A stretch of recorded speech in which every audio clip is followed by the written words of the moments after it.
Herkese merhaba arkadaşlar, kanalımıza hoş geldiniz. Barış Arduç'tan Qübsə Özay'a romantik doğum günü kutlaması.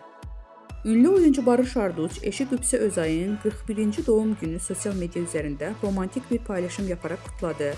Çiftin bu özel anı takipçileri tarafından büyük ilgiyle karşılandı. Barış Arduç ve Qübsə Özay 2014-cü yılında Dilha adlı film setində tanışarak aşk yaşamaya başlamışdılar.